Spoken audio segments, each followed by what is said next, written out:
E no vídeo de hoje eu vou te falar quais são os 10 piores filmes de 2021. E chegou aquela época do ano que todo mundo gosta, que aparece aquela lista de melhores e piores filmes do ano, quais filmes esperar pro semestre, e aqui eu vou trazer a lista dos piores filmes do ano. Em 10º lugar dessa lista eu coloco o filme Mortal Kombat. Imagina você ter na sua mão um universo como Mortal Kombat, com personagens tão marcantes ao longo de tantos anos e todos têm a sua história própria. Você pode escolher qual você quiser para contar sua história, mas Hollywood não quer esses personagens. Ele quer um personagem novo, ele quer um personagem americano novo, que tem uma tatuagem do Mortal Kombat e que é ridículo o personagem e que ele combina perfeitamente com esse filme, chato, arrastado, que até tem umas referências bem legais aos games, um Fatality ou outro é legal de se ver, mas eu poderia ver isso no YouTube em cenas cortadas ou em pequenos clipes, que valeria mais a pena, porque aqui a gente tem um filme que é um grande fracasso em tudo que tenta fazer. Roteiro, atuação, escolhas de personagens, escolhas de narrativa, CGI, filme chato de modo geral, e com certeza ele é um dos piores filmes do ano, mas que se analisar friamente, representa bem o que Hollywood gosta de fazer com filmes de game. É o que Mortal Kombat é assim mesmo, um filme terrível. E em 9º lugar dessa lista eu coloco o filme Espiral, o legado de Jogos Mortais. Bom, se é o legado, poderia então ser um fan-filme, porque eu acho que funcionaria bem melhor do que eles fizeram aqui. Espiral, legado de Jogos Mortais, parece que é um filme para crianças sobre Jogos Mortais, com um elenco com dois nomes de peso como Chris Rock e Samuel Jackson. Você poderia ter um filme um pouquinho melhor, né? Com um roteiro um pouco melhor. Em vários momentos parecia que eu tava vendo um filme pra TV, a forma que eles resolveram filmar, transição, escolhas de ângulos, mortes pouco inspiradas e mal feitas, jogos, que é uma coisa que é muito interessante dentro dos Jogos Mortais, pouco inspirados, pouco realmente, as mortes não chamam atenção, mas sem aquela dualidade, aquela discussão que os jogos tinham. O único que não tinha esses jogos tão pouco inspirados foi, na minha opinião, os Jogos Mortais 3, mas aí no final eles dão um super motivo que explica porque os jogos não são inspirados. Aqui é só um filme muito ruim mesmo, que no final tentam jogar uma mensagem super importante que nunca foi bem construída, um filme que de legado eu acho que só se for um legado maldito, porque esse filme não representa em nada o que é a franquia Jogos Mortais, que tem sim seus pontos baixos, mas esse filme não funcionou de jeito nenhum, de legado ele não tem nada, e tá em 9º lugar como um dos piores filmes do ano. E em 8º lugar dessa lista eu coloco o filme Venom, Tempo de Carnificina. O primeiro Venom já não é muito interessante, esse segundo Venom foi vendido como um filme que valia a pena só pela cena pós-créditos, então pra você que já viu o Homem-Aranha assim em Volta Pra Casa, já sabe que você não precisa mais ver o filme do Venom, porque tudo que ele tenta fazer é um filme bem difícil em todos os sentidos. A relação do Ed Brock com o Venom não funciona, o vilão Carnificina não funciona, são bons atores, isso que é o mais incrível no Venom, são excelentes atores fazendo esses personagens. Naomi Harris, você também tem o Woody Harrelson, você tem o Tom Hardy, o filme é terrível.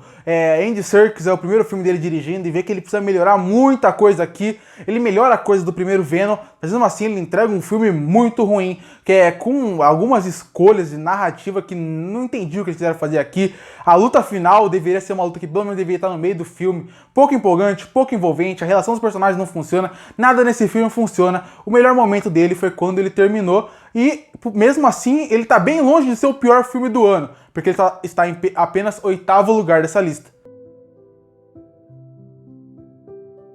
Em 7º lugar dessa lista, mais um filme de game, Monster Hunter. Ele também mostra perfeitamente o que o Mortal Kombat tentou mostrar, que é como Hollywood não sabe fazer filmes de games. Desde os anos 80, 90, quando eles faziam filme de games, já apareceu uma ideia bem idiota você pegar o universo e colocar no mundo real. Não faria sentido nenhum desde aquela época. Agora imagina você fazer isso em 2021. É exatamente o que Monster Hunter faz. Começa o filme no mundo humano, até ir pro universo do Monster Hunter. Demora, eu não quero ver personagens humanos, eu não me interesso pelos personagens humanos. Outra coisa, quem teve a ideia de contratar o diretor que fez a franquia Resident Evil? Uma franquia que é muito ruim no cinema, e esse mesmo cara que destruiu uma franquia tá aqui para destruir mais uma com a sua esposa como protagonista. Mais uma vez, Mila Djokovic, que é muito bonita, ela tem alguns potenciais, alguns filmes na sua carreira que mostraram que ela tinha um potencial lá no começo, mas ela também não funciona como protagonista, a atuação dela é terrível, ela não carrega filme nenhum. O Monster Hunter até tem uma característica ou outra que vai destacar na questão de visual dos monstros, mas é muito pouco. Todo o resto do filme destrói toda a franquia Monster Hunter. É um filme que, mais uma vez, assim como Mortal Kombat, como eu falei lá no começo, mostra porque Hollywood não sabe fazer filmes de game, e Monster Hunter é um filme terrível em quase tudo que tenta fazer. Roteiro, direção, escolha de atores, o começo do filme, um filme chato, arrastado. Esse filme, ele é aquele filme que parece que vai ter um potencial, mas ele nunca chega nesse potencial. É um dos piores filmes do ano. E em sexto lugar dessa lista eu coloco o filme Escape Room 2. Olha, se o décimo lugar conversou perfeitamente com o sétimo, que era o Monster Hunter, que mostram perfeitamente como não fazer um filme baseado em games, aqui Escape Room conversa perfeitamente com Espiral, o legado de Jogos Mortais. Como não se fazer um filme parecido com Jogos Mortais. Na ideia dos jogos, na ideia do Escape Room, é parecido com Jogos Mortais. O primeiro filme é ruim, esse segundo consegue ser pior ainda. Atores que já eram ruins voltam e continuam ruins. Personagens ruins continuam ruins. Jogos ruins, filme fraco, filme arrastado, filme que não sabe o que tá fazendo. Tenta criar uma premissa super interessante, inovadora, que a melhor parte dessa premissa toda é quando o filme acaba, porque o filme é muito fraco. Escape Room 2 não entendeu que não é só você fazer qualquer jogos que o povo vai querer ver. Cria uma premissa interessante por trás, cria uma história que realmente vai fazer uma conexão. O que eles fazem em Escape Room pra mim não funciona, não é uma ideia boa. Inclusive, Escape Room, apesar de ainda fazer sucesso, já é uma coisa meio que do passado, né? As pessoas não têm mais tão interesse assim nessa ideia do Escape Room no ponto de ser o assunto do momento. Teve um momento onde Escape Room era o assunto do momento, não o filme, a ideia do jogo, do Escape Room na vida real. Hoje nem é mais tanto assim, então aproveita que a ideia Escape Room no mundo real tá indo embora e acaba com essa franquia. Querem fazer mais filme? Não faz. Quer fazer série? Não faz. Esquece essa franquia, ela não deu certo, nada dela deu certo e por isso que, mais uma vez, assim como o primeiro filme, tá na lista de piores filmes do ano. E em quinto lugar dessa lista eu coloco o filme que eu até achei que estaria mais embaixo, mas depois que eu vi os filmes que lançou me surpreendeu e que entra no top 5, né? Esqueceram de Mim, Lar Doce Lar. Que filme... Assim, eu já não sou muito a favor de você ficar mexendo com um clássico. Eu acho que você pode mexer. Todo filme merece ser recontado com remakes, reboots, porque pode ser que uma nova geração se apaixone por esse universo, assim como você se apaixonou a primeira vez que viu esse filme que se tornou um clássico. Esqueceram de Mim se tornou um clássico de Natal. Mas vamos ser sinceros, alguém pediu um reboot, remake de Esqueceram de Mim? Esqueceram de Mim? Você acha que Esqueceram de Mim precisava de um novo filme? Acho que não precisava. E da forma que a Disney fez, precisava menos ainda. Um filme que, de modo geral, é uma grande propaganda para várias coisas, porque o tempo inteiro ficam fazendo referências e propagandas a coisas de carro, a leite, de leite, a várias coisas. É um personagem sem carisma, que não tem a metade do carisma do personagem clássico. Uma história que também acaba sendo quebrada por várias escolhas que eles não pensaram 5 minutos, desculpas muito bobas, mas como eu já falei na minha crítica, tudo isso poderia ser repensado, deixado passar, se na parte que ele faz as armadilhas para os ladrões fosse legal. E não é uma das piores partes do filme. É muito mal feito. Parece que pensaram em 5 minutos qualquer coisa, colocaram em tela e falaram: dane-se, as pessoas vão assistir de qualquer jeito, Esqueceram de Mim, qualquer coisa aí. E o final do filme ainda é pra fechar com chave de ouro, com um dos piores filmes do ano, porque é muito ruim. E por isso que tudo isso, e pelo que eu mais falei na minha crítica, inclusive, eu esqueci de falar no começo do vídeo, mas vale destacar, todos os filmes dessa lista tem crítica aqui no canal, é só você procurar. É um dos piores filmes do ano e, como eu falei, me surpreendeu ele estar em quinto lugar, porque ele poderia estar mais abaixo e eu achei que ele estaria mais abaixo.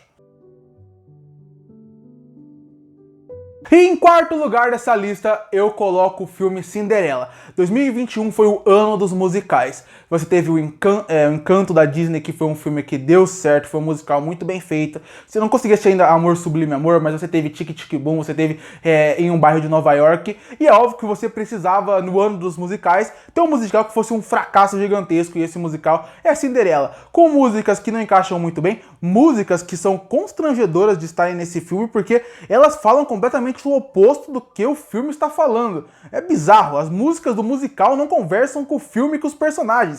A pior parte que a personagem da Camila Cabello, que é a Cinderela, ela tá querendo falar como é importante ser mulher, como é importante ser independente, e como ela não quer se focar em nada, quer focar na sua carreira, que é uma mensagem bonita, interessante, vale a pena e tem que estar nesse filme. e 1 minuto depois ela canta como o cara que ela encontrou é perfeito e maravilhoso. E esse é um dos vários exemplos que esse filme tem. As músicas não encaixam, não tem nem questão de... Eles tentaram fazer uma releitura que não é uma releitura bem feita. O filme também é chato, arrastado, e de novo, um dos principais problemas é um musical, que as músicas não funcionam, os personagens não são interessantes. Mais uma vez tentaram fazer uma coisa em cima do universo da Cinderela que não deu certo. E poderia e tinha potencial. Mas não foi só que não deu certo. Foi terrível, destruindo o filme, sendo um filme insuportável e estando em quarto lugar como um dos piores filmes do ano. E em terceiro lugar dessa lista eu coloco o filme A Barraca do Beijo 3. Eu não sou muito fã do primeiro e do segundo Barraca do Beijo. E eu até pensei que seria interessante não colocar esse filme na lista, porque se eu já não gostei dos dois primeiros, é óbvio que eu não ia gostar desse. Mas esse filme conseguiu me superar negativamente de uma forma incrível. Você quer ter uma aula de cinema de como não se fazer um filme de romance ou até um filme normal?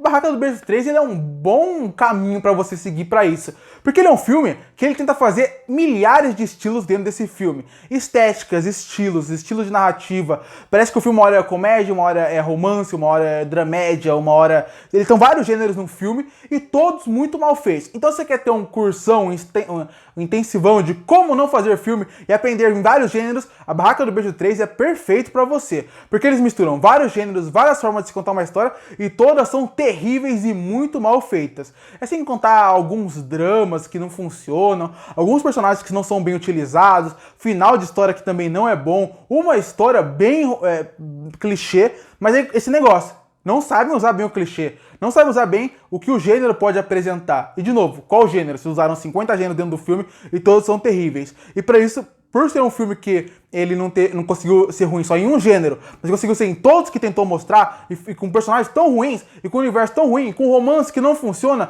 um filme de romance onde o casal é completamente inexpressível, que você não sente nada por eles, ele merece sim estar em terceiro lugar dessa lista.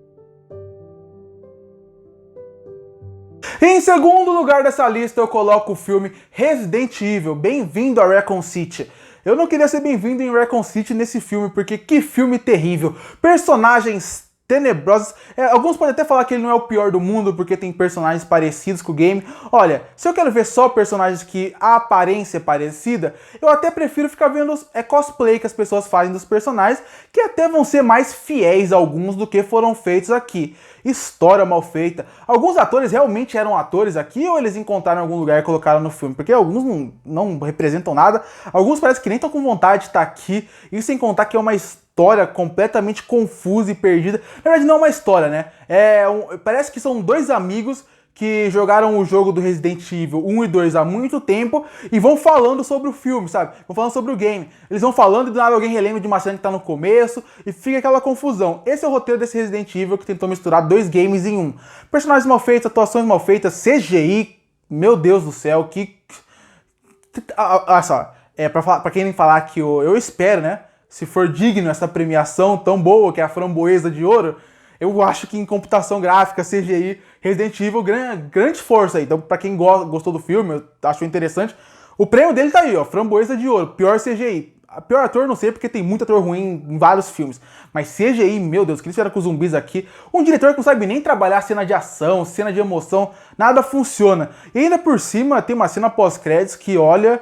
Se você sobreviveu até as cenas pós-créditos, parabéns, guerreiro, você é um vitorioso, porque depois desse filme terrível, se não tem que aguentar os trailers pra ver uma cena pós-créditos terrível, faz com que Resident Evil seja um dos piores filmes do ano, e quase conseguiu o primeiro lugar, mas não foi pra ele. E em primeiro lugar, você deve estar refletindo, depois de todos esses filmes que ele falou aqui, depois de todos que ele massacrou, qual tem o potencial de ser o pior filme do ano? Pior que todos esses. E pra mim esse filme se chama Thunder Force da Netflix. Eu nem sei expressar sentimentos sobre esse filme. O filme, ele coloca todas as características que esses 9 filmes antes dele tiveram. Por exemplo, cenas de ação não são bem feitas. Não são nada bem feitas. São ruins, não são empolgantes. Tudo nesse filme, nesse ponto, é algo de chorar de se ver em tela, de tão ruim na parte de ação. A história é algo bizarro também. É uma história que... eu não sei quem escreveu, mas Com certeza eu acho que ele tá nos anos 90, porque essa história é realmente a história dos anos 90 de quadrinhos sobre super-herói, que quando o cinema não sabia o que era filme de super-herói ainda, escrevia qualquer baboseira achando que era história infantil. Você tem duas atrizes principais que têm nomes muito fortes. Você tem a Melissa McCarthy e a Octavia Spencer, que estão terríveis no filme. Uma dupla que não tem química nenhuma e que não funciona em momento nenhum em tela. O diretor, ele é terrível, ele faz vários filmes e todos eles são terríveis, de comédia. E aí você tem a Melissa McCarthy, que é uma boa atriz de comédia, que só faz piada horrível aqui. Você tem uma trilha sonora péssima, um filme horrível, roteiro ruim, diálogos ruins, trilha sonora ruim, tudo isso é ruim, vilões ruins, tudo esse filme é péssimo. Mas se ele coloca tudo, ele tinha que ter um especial. E pra mim, ele tem um especial que é a cereja do bolo, que fez com que ele passasse os filmes atrás dele e se tornasse no pior filme do ano. A cena mais vergonhosa que eu já vi em um filme tá nesse filme. Tá nesse filme, uma das cenas mais vergonhosas que eu já vi na história dos filmes. Não só, claro que eu tô exagerando aqui, né? Porque eu não lembro de todos, mas deve ter mais vergonhosas. Mas é uma cena onde o Batman, né? O ator Batman, que é um ator bem gigantesco também, muito conhecido por comédias, séries, e a Melissa McCarthy estão num relacionamento. O personagem do Batman, ele é um homem meio caranguejo. E eles vão ter relações sexuais, a Melissa McCarthy com ele, e aí, já que ele é meio caranguejo, ela passa manteiga na mão dele, ela meio que cozinha ele. É uma cena bizarra, que eu imagino como essa cena foi aprovada, eu não sei. Esse filme é um filme terrível em tudo, e essa cena, sendo uma das piores cenas, não que eu vi em 2021, mas que eu vi na minha vida, em questão de filmes, foi a cereja do bolo para transformar Thunder Force no pior filme do ano pra mim. Curte para fortalecer o canal, se inscreve para não perder os próximos vídeos. E aí, qual filme foi o pior filme de 2021 para você? Escreve aqui embaixo e eu volto no próximo vídeo.